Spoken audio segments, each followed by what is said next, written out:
All right, and welcome into the Betting Pros College Football Show. Today, we retake the field for an early look at the Week 3 lines and predict where we expect them to move. I'm your host, Seth Woolcock, and Week 2 played out very similar to my golf game earlier that morning. I was swinging a hot stick out of the gate and then really flamed out down the stretch. Today, I am joined by a man who probably feels similar. He puts our team on his back, probably while fading your favorite team as well. He's Scott Bogman. Boggs, how we doing today, man? Man, this weekend killed me. I mean, Texas won. That was nice, but I was miserable in my pick. So maybe you guys want to fade me now. So if you're still paying attention and you want to fade me, I completely understand. But I do think that week 2 was a little drunk. This was a weird week. I mean, NIU beat Notre Dame. I heard someone on, I think the Solid Verbal say, one team in the last 20 years has victories at South Bend and at Tuscaloosa, and it's the Northern Illinois Huskies. You know, so that is just that is an insane little micro look into this week. And Oregon didn't stand up. Alabama slept walk. I mean, I was not great last week, so I understand a fade. I was bad. You gotta love sports. That's what I kept saying to myself. I kept saying it out loud all weekend. You gotta love them. We will react to week 2, talk about some of the crazy upsets and some of the movement in the rankings heading into week 3. Plus, we will give you a first look at the various college football week 3 slates, the Thursday and Friday action, the noon slate, the 3:30 slate, and of course the primetime slate as well. I want to thank everyone for making this show a part of their weekly rotation. It greatly means a lot to us here at Betting Pros. Thank you so much for that. And also, we hope you get back on the right side of things here heading into week 3. But before that, I did want to remind you, if you want a chance to win a signed Chicago Bears DeAndre Swift jersey for free, courtesy of our friends over at pristineauction.com, all you got to do is subscribe to the Betting Pros YouTube channel right now, drop a comment below on any of our videos, and that's it. We'll be announcing a winner right here on the channel, so make sure we turn on those notifications so you can be alerted when new videos come up and to claim your prize in the future. Wow, not a great time to give away a DeAndre Swift jersey, Boggs. I'll tell you that much right now. Maybe a couple of angry fantasy managers. Hey, look, I think it's going to get better for him. They got him for a reason. So Caleb won't look that bad all year, I feel like. We'll see. It's just like a free beer. I'll drink any free beer. You know, it doesn't have to be my favorite kind as long as it's free. At the top of the rankings, Boggs, looking at last week's week 2 results, Texas did jump Ohio State. They are now number 2 after beating Michigan 31-12. This is the Wolverines' worst loss at home since 2020. Schroen's more men, they fall to number 17 in the rankings with USC coming to town in just 2 weeks. This wasn't a huge shocker for you, I feel like, heading into week 2. You kind of predicted this one happening in Ann Arbor. Yeah, I mean, Texas just has looked strong this year, and Michigan they're a different team from the Natty. There's too many pieces gone, and they're trying to put it together. So this was a strong Texas team catching Michigan in a rebuilding point on the road at home. So just not a really good week, and they just could not put together anything offensively. And that's going to be the struggle for Michigan moving forward. Absolutely. Also, probably the shocker of the weekend, Northern Illinois, they pulled off the biggest upset of the season so far, upsetting number 5 ranked Notre Dame 16-14 in South Bend. Head coach Thomas Haddock could barely believe it. He could barely stand after they win this game. They got paid $1.4 million to go whoop on some Irish. Quite the scene there in Indiana over the weekend, Boggs. Yeah, I mean, this one is just like the Notre Dame faithful know, and it's a common occurrence under Marcus Freeman that after winning a big game, they do not show up the next week. And no, I did not think that they were going to lose this game, but I saw 2 ways to the over here. I was like, well, either Notre Dame just stomps them and gets most of it, or NIU plays well and they'd put up 700 yards the week before. So maybe we have a little back and forth if Notre Dame isn't showing up. I didn't expect Riley Leonard to look so bad. Yeah. He looked miserable the whole game and just could not get anything going on offense. And that is ultimately why they lost this game. I mean, they didn't allow a ton of points, but they couldn't get rolling on offense at all. There was no clicking and no rhythm. Also, a ton of additionally high-ranked teams that were pushed against the ropes here in week number 2. Number 14, Kansas State survived Tulane 34-27. My Penn State Nittany Lions, they beat Bowling Green 34-27, but they were trailing well in the second half of that one. Number 16, Oklahoma State gets out of overtime alive against Arkansas 39-31. And then the number 9, Oregon Ducks dodged the Boise State Broncos there 37-34. Out of all these near upsets, Boggs, which one to you was the most surprising? I mean, I was all over Oregon. What I saw from Oregon was a team that I thought, okay, maybe we have some opening jitters here against Idaho, but this is going to be a dominant team. I thought maybe we were, overthinking Boise State's huge performance because they bring back a lot of talent, but they weren't particularly good on defense last year. Well, the defense gave up points, but Oregon could not stop this run attack from Boise State. So pretty surprised to see that, and I don't know if that bodes well for them this week against Oregon State, who has run the ball pretty well, but Oregon's got to beat Oregon State, right? I mean, come on. The difference here is big. This is an actual rivalry game. Like this should not be a close game, but I don't really feel comfortable with it. I'll tell you, give you a free preview on that one right now. So yeah, we'll touch on that one a little bit later. And how about the Penn State Nittany Lions, man? It just felt like the defense, we always knew they were probably going to take a little bit of a step back here. They lost Chop Robinson. Manny Diaz no longer there as well, but I was not expecting this. Bowling Green does have a couple weapons. I know they're one of the top tight ends in the nation, but for them to come into Happy Valley opening weekend here and kind of just put up this amount of points was shocking, to say the least, and might make me think twice about backing Penn State in the future.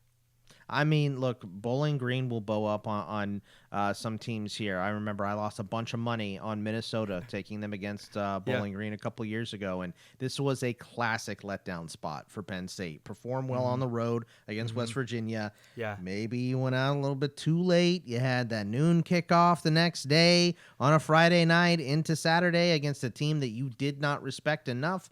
I think that might have been the issue there. So I think Penn State's going to be okay, but this was a classic letdown spot for them. I can verify they do have $5 pitchers of Busch Light down there at Pickles on Main Street in State College. So maybe that's what happened to the boys. Hopefully James Franklin will get them fired up and ready to go here next time out for them. All right, let's go ahead and jump into that week number 3 slate. First up, in St. Marcos, Texas, we have 2 undefeated teams, Texas State versus Arizona State. ASU is now covered in back-to-back games here, but Texas State, a bit more of a balanced team, I'd say. They kind of struggled in week 1 against an FCS opponent in Lamar. However, they blew out UTSA 49-10 in week number 2. The Bobcats come into this one as 1.5-point dogs with a 57.5-point total. Where do you see this one going, Boggs? Yeah, I mean, the public is following this good run by ASU. You know, a surprising win, a surprising dominant win over Wyoming, and then to beat Mississippi State is, you know, they're an SEC opponent. Maybe they're a little bit closer to Vanderbilt than they are the rest of the SEC at this point. That there's a possibility there, but they're good. But I really like this Texas State team specifically on offense. I think they're a very good offensive team. I think Jordan McLeod has looked great. I think this is probably a tough travel game for ASU as well. So I think Texas State's going to fill the crowd because they don't have a lot of P4 teams coming in to visit in San Marcos. Yeah. So I think it should be a nice environment for Texas State, and I kind of like them. We saw ASU struggle in the second half against Mississippi State and really give up some ground in that game. So I'm just not all trusting on ASU so far. They perform better, and I like Dillingham, and I think he's moving them in the right direction. I don't know if they're ready for this one, though. I kind of like Texas State, and I kind of like the money line. Okay. Do you think you're going to get that best price here early in the week? About plus 110 is what I'm seeing for that money line. If you don't want to mess around with the points there, you think that's probably the best deal you're going to get on that? No, I think the public is taking the Arizona State Sun Devils side. So I think that maybe this line opens up a little bit towards the Devils, and you can get a better line for Texas State if you wait on it. So I think I would rather wait on it, and if not, just go ahead and take the money line. Perfect. All right, a little patience there from Boggs. College football is saying this weekend, forget those high school Friday night lights. We're giving you a ranked versus ranked matchup here. We got the 20th ranked Arizona Wildcats going up against number 14th ranked Kansas State on Friday night. Very meaningful matchup in the new look Big 12 here, Boggs. Arizona comes in as a 7-point dog, failing to cover in back-to-back weeks as huge favorites. However, we do know they have Noah Fafita, currently number 1 in the Big 12 in yards per completion, and also Ted McMillan, who had maybe the game of his life in week 1, 4 touchdowns, over 300 yards. People were already calling him the 2025 wide receiver 1, and then backs up with just 2 receptions, 11 yards in week 2. Meanwhile, Kansas State, they also haven't won against the spread this season either. However, I also think they are a more balanced team. Top 30 scoring defense from a year ago returns. Avery Johnson now takes the reins from Will Howard at the quarterback position. He's just been okay in my opinion. And then DJ Giddens in the backfield, who has over 300 combined yards this season. No history to go off here. These teams haven't played since 1978. With that being said, Boggs, where do you see the 7-point line or 56.5-point total moving throughout the week? Yeah, so this is one, if you're going to get on it, I think you need to probably get on it early. I like the over in this game, and it's particularly because what I saw from Kansas State's defense against Tulane last week. And U of A, they did not play well against NAU last week, but I think maybe that was another type of issue with Penn State. Maybe you're not taking your opponent too seriously because they're an FCS opponent, and they did end up winning that game. They had to come back. They were down at halftime to beat an FCS squad in NAU, so that was a little surprising, but I think maybe that was a look-ahead spot for them to this Kansas State game, traveling on the road. It's on a short week on Friday as well, so I think maybe they were looking past NAU to get to K-State. I like both these teams to score. I think Kansas State, Avery Johnson looked pretty good against Tulane. I don't know if we're going to keep up that passing. As you said, he's kind of lukewarm in terms of the passing department, so a big-time runner. But I think K-State is a good squad. I think U of A is a much improved squad from where they have been in the past. I mean, I know they're in a big transition with Jed Fish leaving and Brennan coming in from San Jose State, but I like both these squads. So the money is flowing towards the over. I think that line might balloon up a little bit. So if you want the over, I think that's one I take now. I don't really like a side here because I think this game can go either way. Okay. All right. Boggs is saying go with the over and go with it sooner probably rather than later here. And shifting into that Saturday noon slate, we do have a couple bangers on tap for us, starting in Tallahassee, Florida, where it has been a disaster start for the Florida State Seminoles after being upset as double-digit favorites in back-to-back weeks now. The DJU experience has been real, as in real bad. They're now just 5.5-point favorites against Memphis here, who are 2-0 after covering the spread in back-to-back weeks. This Memphis program, funny enough, formerly under FSU's head coach Mike Norvell, has been rock solid under Ryan Silverfield here. The Tigers are now 4-0 against the spread in their last 4, dating back to last season. Also, 8-2 to the over in their last 10 as well. But with how inconsistent the Seminoles are right now, I have a hard time wanting to get invested in this game as a whole, although it is a very tempting low total there, especially with that trend pointing towards the over in these games recently. What say you, Boggs, and where do you expect this line to shift throughout the week? I mean, I don't know which way this line is going to go, honestly, because I think that I think it might open up towards FSU because a lot of money and tickets are coming in towards FSU, right? Okay. But what side of the ball are you more concerned for Florida State on? That's my question. Right? Because DJU looks miserable. He can't do anything on offense. They put up some yards, but they just couldn't score. So I don't really like what I'm seeing there.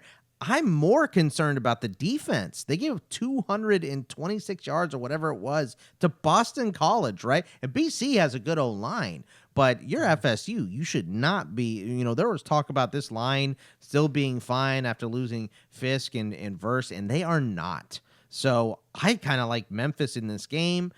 I don't hate the money line either, even on the road. Memphis has looked good. They rushed for a bunch of yards last week. They bring most of a top 10 passing offense as well from last year back. So I really like Memphis in this game. I just don't see any identity for either side of the ball for Florida State right now. So I think this is going to be a closer game than we expect. Everyone expects FSU to bounce back, but that's what we thought against BC. So I'm just not buying what I've seen from FSU at all yet. So I would, if you don't like this game, it's completely fine to stay away. I'll be rolling with the Tigers here. Okay, plus 185 is the best price tag I'm seeing currently for that money line. If you do want to roll with Memphis there, do you think that's probably the best price we get? Conventional wisdom would say that the favorite would take a little more action as the week progresses here. Yeah, I think it's gonna. I still think it's gonna go towards FSU. I just think people are like, look, FSU can't look this bad 3 weeks in a row, right? Yeah. Right? I think it's gonna move. So okay. All right, let's head over to Madison, where I took some shrapnel last week on the program saying that maybe number 4 Alabama was looking ahead to Wisconsin here. I still backed them anyways. I thought, hey, maybe they'll get it done and cover here against USF. Did not happen. Really slow start for the Crimson Tide there. However, they busted out for 4 touchdowns in the fourth quarter, but just a little too late there. Did not end up covering the spread there. Wisconsin, on the other hand, has also failed to cover the spread twice so far this season. They won 28-14 in the opening week against Western Michigan. Then came back last weekend and won 27-13 against South Dakota. We know a couple things about Wisconsin, right? We know Luke Fickell is that guy. We know this is going to be a team that wins up front in the trenches. But I don't know if QB Tyler Van Dyke is that guy, honestly. Like he's coming from Miami, didn't have a great career there, I felt like, as well. And just one passing TD so far for Van Dyke this season. Alabama opened as an 8-point favorite here last week. They are now 15.5-point favorites. Is that still enough points that they can cover here up in Big Ten country to beat these Wisconsin Badgers? Look, this is going to be a stay away for me. I don't want to mess with this game, and that is because I don't know what I'm getting from Alabama, right? They look dominant in week 1, obviously. Week 2, I don't know if Jalen Milroe is just allergic to USF or what is the deal here, right? Because that game was 14-13 going into the fourth quarter. It took Bama to the fourth quarter to score 28 points, which shows you that, like, they show you flashes, right? Here is the dominance. We show you the dominance at the end, and we don't cover your bet, Bogman. So, but we flash this dominance to you. I know they can go in and just beat up Wisconsin physically. I don't have any doubts there. But will they, right? This is a big test for them early in the season. Yeah. And I just don't trust what I saw from them last week. I don't like Wisconsin either. With Tyler Van Dyke, like you said, I think if they turn Wisconsin one-dimensional, they can really beat them. You know, I think they got beat by – they didn't even get beat, but they got worn down by that running quarterback, Brown, for USF. And Tyler Van Dyke is not that guy, as you mentioned. So my gut leans towards Alabama bouncing back and having a big week and maybe a little more concentration in a road game, right? Like, you know, it's a business trip. So maybe a little bit more concentration for them there. But I don't trust them after they just screwed me last week. So I'm going to lay away from this one. I feel the same. We also don't have a ton of history between these two teams. Last time they played was in 2015. Alabama did win that 35-17, but such a long time ago, hard to draw anything really concrete from that. Let's shift to the SEC here, where for the first time in 10 years, College Game Day returns to Columbia, South Carolina, as the unranked Gamecocks host the number 16th ranked LSU Tigers. LSU, of course, they lost the opening game to USC 27-20 out in Las Vegas. Followed that up by not even coming close to covering the 51.5-point spread against Nicholls State last week. I've been taking digs at Brian Kelly on the internet since the mid-2010s. I don't need to do that anymore. I'll save that for you, Boggs. But I do honestly enjoy South Carolina and kind of what they're doing here under Shane Beamer. Kind of nice to see Rocket Sanders in the backfield transferring over from Arkansas, having a little bit of life back in him. Also, I don't hate the dual threat quarterback there, Lenora Sellers. He's looked much improved from week 1 into week 2 against Kentucky. South Carolina are 7-point dogs in that one. Is that enough to get behind the Gamecocks? Or could we maybe get a better price later in the week, you think? I tell you what, it's a hard evaluation of South Carolina against Kentucky last week. I don't know how much of that game you saw. I didn't see any of it during Saturday, so I went back and watched like the condensed version last night. When I tell you that Kentucky played maybe the worst college football game that I've ever seen, I am not kidding. I mean, even Stoops after the third quarter was like, I don't know what we're going to do. We made all of these unbelievable mistakes, and we're just shooting ourselves in the foot. And all South Carolina had to do was not screw it up. So I wasn't really impressed with what South Carolina did. I think Kentucky's a better team than what they showed last week.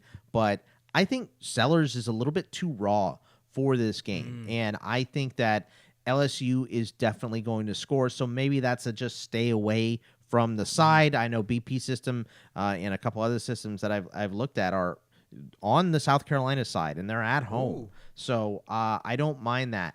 I don't trust them.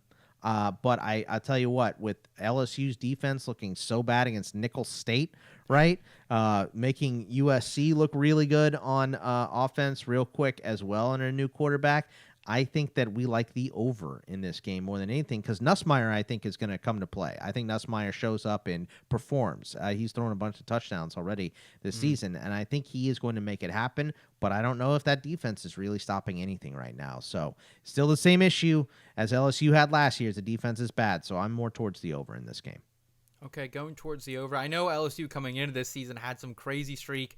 They're always playing towards the over, so it seems like that trend's kind of continuing here in 2024. LSU also 7-0 against South Carolina since 2002. Really not a huge surprise there, but Bog saying overall staying away from the sides here, maybe leaning a little bit towards the over early in the week here. We'll close out this noon slate with number 6 Missouri laying 16.5 points against the number 24th ranked Boston College Eagles, who now sit atop the ACC standings pretty early on in the season. BC has been an exceptional story this season, in my opinion. Jeff Hafley, he leaves for that Packers DC job. In comes the ever-present Bill O'Brien, who some are now calling on the internet BC Bill. Not only do they upset FSU as 21.5-point road dogs in week 1, but also beat the brakes off of Duquesne 56-0 in their home opener last week. Thomas Castellanos, it has been looking like the real deal here. Plus, they have a 15th ranked team in total defense as of right now as well. But does the story end here? Have we seen enough from this Mizzou team to say, hey, I think they're the best Mizzou team, at least in my lifetime, I've ever seen, Boggs? They got Brady Cook, they got Luther Burden, and also the Theo Weiss cat all of a sudden went off last week as well, 13 for 149 against Buffalo. Mizzou currently 2-0 against the spread, number 1 in total defense as well. Do they have what will make us forget about the Eagles' run so far this season? I think they do, but I'll tell you this. I cannot bet on Missouri until I know the status of Luther Burden because he left the last game and we don't know what the injury is. We don't know what the prognosis is for this week yet. And, I mean, he makes this wide receiver room whole, right? Like Theo Weiss is a really good transfer from OU. He's been really good for them. I think he's a great wide receiver. But Luther Burden is a difference maker. He's one of the top 2 wide receivers in the country. So I'm not going to mess with this one at all until I know for sure what the status of Luther Burden is. And if we don't get, if he's a game time decision, I'm probably just laying off this game because I do think that Missouri has enough on defense to stop BC. I think they're living off that big win from FSU, right? And that, look, it makes sense. They beat, what was a supposed to be top 10 team this year. So make them rank. They look good against Duquesne as well. That's fine. But I think that Missouri is for a for real top 10 team. So I don't think that there's, hey, look, they were good last year. They have lost a lot from last year. So maybe they're closer to the teens, but I don't really think BC is going to last here, especially on the road. So give me Missouri here, but I'm not touching it until I get the status of Luther Burden. Right now, it is a 16.5-point spread. If Burden is declared active later in the week, Boggs, do you think this line opens up a bit more? Yeah, I mean, if we hear early in the week that it's going to be, Luther Burden is wheels up, it was precautionary and whatever, blah, blah, blah, coach nonsense that we get later in the week, I do think that it goes more towards, I think it goes more towards Missouri, but people like this story, so I think that the tickets have been pretty heavy on BC, but the cash is still towards the Tigers. So I'll roll with the cash in those scenarios. Yeah, I think I'm with you rolling with the cash in this game as well, but am curious to see what happens with wide receiver number 1 there for the Tigers. And before we continue, I want to remind you to join our college football podcast group. You can sync your picks and use our quick pick feature on the Betting Pro sports betting app to get a free chance to win some free prizes and elevate your betting strategy and join the conversation today at bettingpros.com/college. On to the late afternoon slate where Notre Dame battles Purdue. This line opened up with Notre Dame as a 16-point favorite, but has since shrunk all the way down to 11.5 after Notre Dame's upset defeat. We've seen the highs, we've seen the lows from Marcus Freeman's team already this season. They knocked off Texas A&M here in week 1, and then were upset, as we alluded to earlier in the season, or earlier in the episode, by NIU last week. Haven't seen much from this Purdue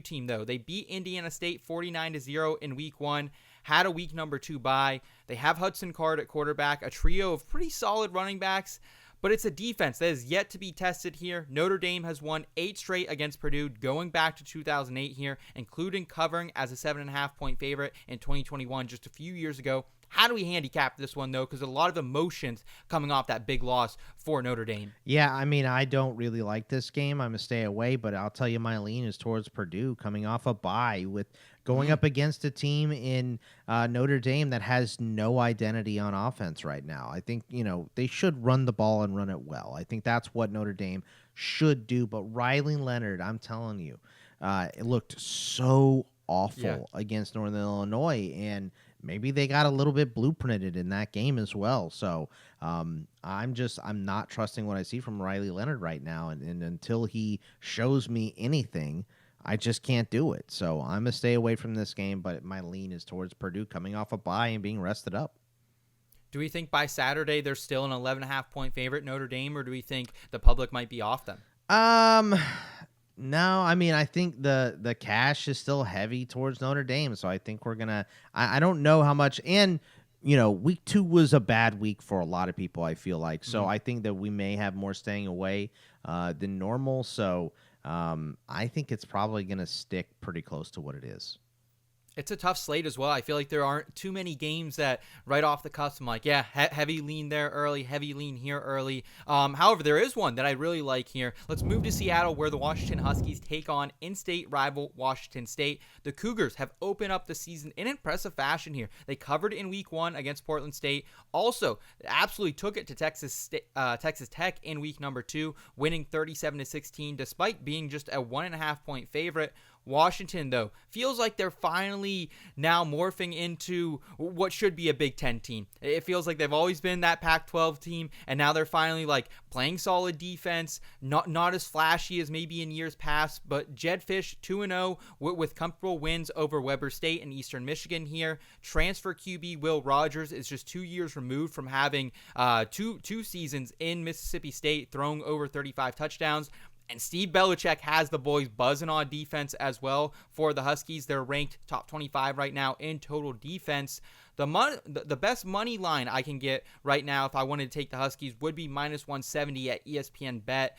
And if you don't like that, you'd probably have to lay the points if you don't want to drink that much juice. Would you drink the juice there on the money line? Would you maybe back them on the points? Or do you think maybe we get a better number later in the week? Or are you off Washington altogether here, Boggs? No. I mean, I'm on Washington here, and it's mainly because I just don't think that we really have an offensive identity from Washington State quite yet. Yes, they did beat Texas Tech and beat them up bad, but the QB here, Mateer, I believe his name is. He did the whole thing by himself. It was a lot like what we saw from Brown from USF, right?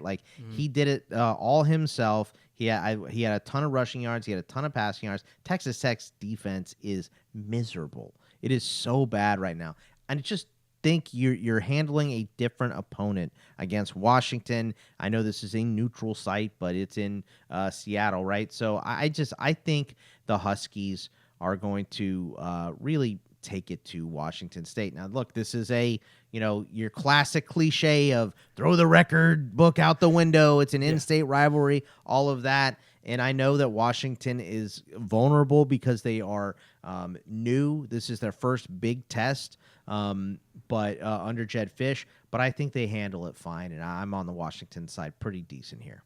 Should we get it on early, you think? This is one that I'm probably going to be backing Washington in some form or fashion. Do you think early in the week is the move? I tell you what, I don't think you have to take it early in the week because I think everything was pretty close.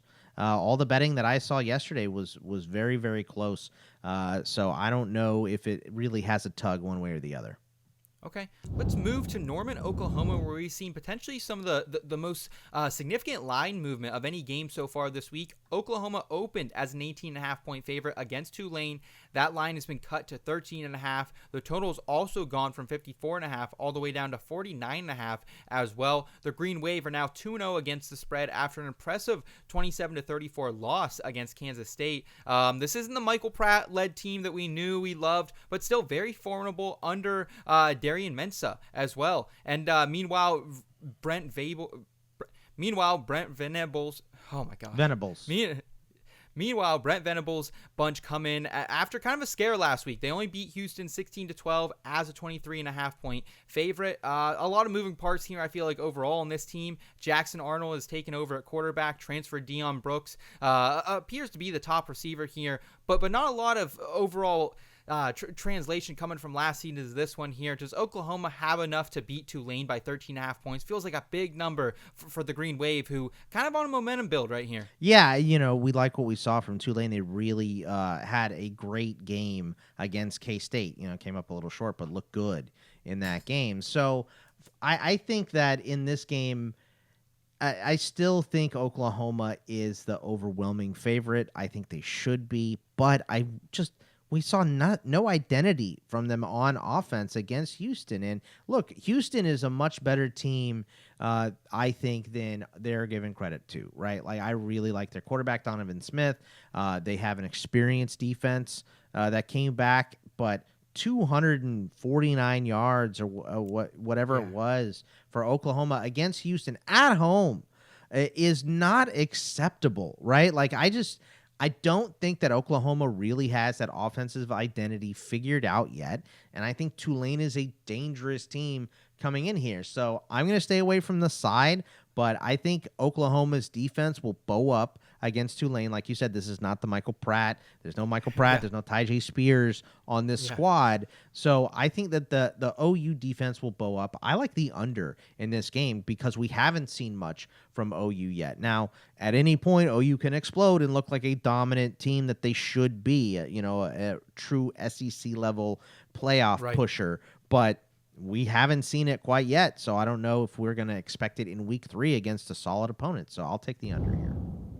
Next, we head to Oregon State's campus as they host number 9 Oregon. Last week, if Dan Lanning told me to jump off a bridge, I think I would have, honestly. But after being outgained and having over 2 turnovers in the wrong column against Boise State, I don't know if I still would, honestly. They got fortunate to get out of there with the win in week 2. The Ducks still have to get it together before Big Ten play opens up here at the end of the month for them. Oregon currently a 13.5-point favorite, currently a 16-point favorite. But when I woke up this morning, they were a 13.5 favorite. So already a lot of line movement early in the week here. I don't know if I want any part of this game. I'll be honest with you. Oregon State, they're 31st in total defense, have 2 running backs who have over 200 yards, 3 touchdowns on the season already. They're at home. So if anything, I kind of feel inclined to go with the Beavers. But I'm backed into a little bit of a corner here after tailing Oregon last week. Do we really fade them here in week number 3? Yeah, I mean, I'm with you, Seth. I'm just going to completely pass on this game after what we saw from the rush defense from Oregon the last 2 weeks. That's the only thing Oregon State does well, right? In terms of roster strength, this should be a murdering. This should not be a close game. But so should Boise State should have been the same thing as well. So Oregon is just not clicking on all cylinders quite yet. I don't know how we can really take them. I do think that, they beat the crap out of Oregon State here, honestly. Like, my lean is like Oregon. I thought that against Boise State as well, though. So it's a rival. This is the true, like, you say that in the Apple Cup, Washington and Washington State, like, oh, it's a cliche, it's a rivalry, throw it out. Civil War, civil whatever they call it now, you throw it out. I don't want to mess with this game at all. I'll watch it for fun. So pass on betting it. Okay. All right. Let's go ahead and round it out with the primetime slate that is highlighted by number 1 Georgia hitting the road to Lexington, where they are now 23.5-point favorites against Kentucky. They open as 18-point favorites, but this has since shifted after Kentucky got steamrolled in what you called one of the worst college football performances of all time against South Carolina, losing 31-6 as 6-point favorites. Georgia, meanwhile, took care of Tennessee Tech last week, but didn't cover the 53.5-point line. Georgia did cover last year against Kentucky. They laid 24 in that game, but they did not the 2 seasons before. So trends don't really point in favor of laying the points here, but the eye test does. Carson Beck's looked great. Trevor Etienne got back out on the field last week as well. Arian Smith kind of taking over that wide receiver 1 role for this team. And, of course, that defense. They're always going to have dogs out there. I don't believe in Brock Vandagriff. I really don't. He's playing against his former team in Georgia as well. They probably know his weaknesses if they let him walk out the door. And I think this team's kind of missing Ray Davis a little bit in that backfield as well. How do you think Mark Stoops' men fare here in this one? Not well. I mean, Kentucky was not ready for South Carolina. How are they going to be ready for Georgia? That is my question. Like, specifically on offense, right? Like, the defense had miscommunications, gave up big plays, and sure. For that reason, I think Carson Beck is going to sit back and just pick them apart, right? This should be a rolling from Georgia from what we saw from Kentucky last week. I don't believe Kentucky can play as bad as they did against South Carolina, though. I honestly don't. Like, the offense was so horrible that South Carolina didn't really need to. They just waited for the mistakes to happen, and they did. And they had a pick six. Like, it probably not the worst game in the history of football, right? Performance, but it was horrible. It was really bad on both sides of the ball for Kentucky, and I have no trust in them at all right now from what I saw last week. So I think this is Georgia in a Georgia maybe take the over as well. I'm all over Georgia in this game because Kentucky looked miserable. Do you think this line shifts, opens up a little bit more than 24.5, or do you think that's probably where we need to be in right now? Yeah, I mean, I think it could be bigger because, I mean, when people start going back and looking and seeing what Kentucky did, they're going to say, "Whoa, this is a terrible performance." Yeah. And I think it does open up towards Georgia. Okay. All right. And that'll do it for us today on the Betting Pros College Football Show. We'll be back later in the week with our picks and prediction show as well. Until then, like this video if you enjoyed it, subscribe to the Betting Pros YouTube channel and podcast feed, plus download the Betting Pros app and sync your sportsbooks today. For Scott Bogman, I'm Seth Woolcock. Thanks so much for watching. Take care, y'all.